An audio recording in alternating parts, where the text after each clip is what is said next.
Have you ever heard of KIKAIDER? I sure shit haven't, not until I saw this movie at least. Apparently, KIKAIDER was a TV series made way back in the 70s in the same vein as Super Sentai and Ultraman, but not nearly as popular, obviously.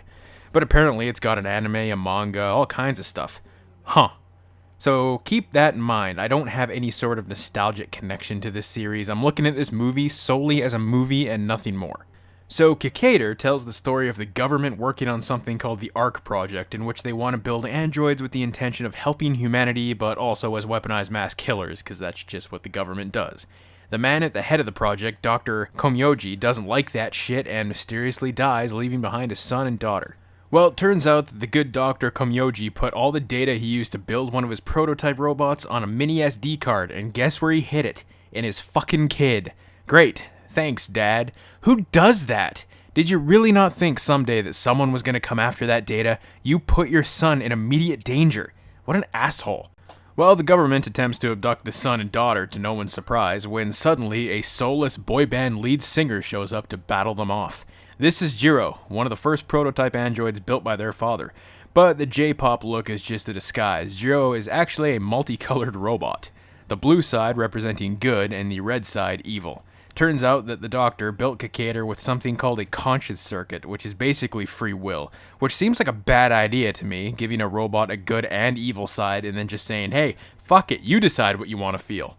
Right off the bat, a giant mech is dropped onto the roof and we get this battle between Jiro and whatever this thing is supposed to be. Whatever, it's pretty cool and way over the top. Then, just a few scenes later, Jiro shows up to save the two siblings again in another way over the top scene, and I was on board, like, yes, this shit is gonna be good.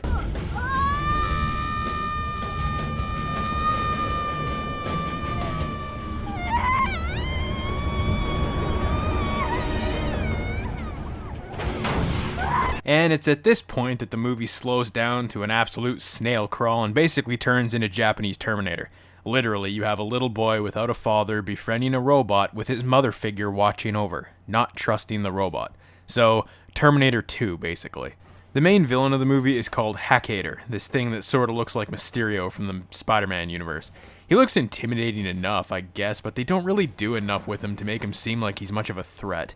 He throws some dudes around and yells about how he wants to destroy the world, but never really destroys much of anything.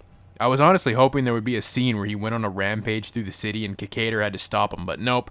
Both times they encounter each other, it's in these dull-ass open spaces far from any humans. Ugh.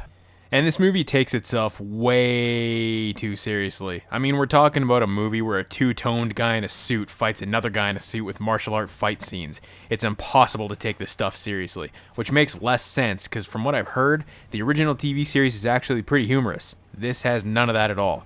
Also, the movie feels like it's split up into two smaller movies. Let me explain. About an hour into the movie, the whole plot point with the kids and the missing doctor's data chip that the past hour has been building up to just kinda ends. Everyone goes back to their regular lives, and then all of a sudden, oh shit, now we have a bad guy. The movie can go on for another 40 minutes. It's a really bad pace job, gotta be honest. So is this movie great? No. It's pretty dull, but it's got a few entertaining action scenes sprinkled in it, but not enough for me to want to recommend it to anyone. What it does do, however, is make me want to go back and watch the original series from the 70s and the anime that was released in 2000. So there's that, because, I mean, those are probably awesome, right?